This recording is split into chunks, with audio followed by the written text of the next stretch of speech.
Hi and welcome back to our channel.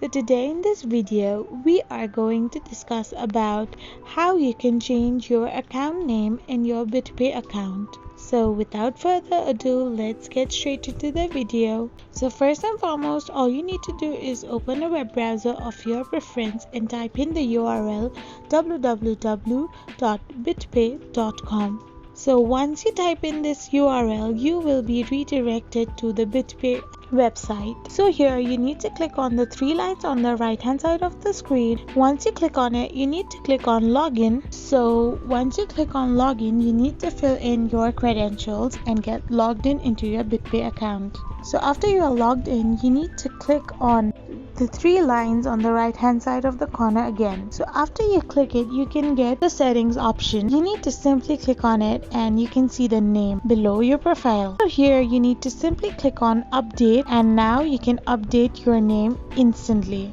So here I have shown you by updating my first name as well as my last name.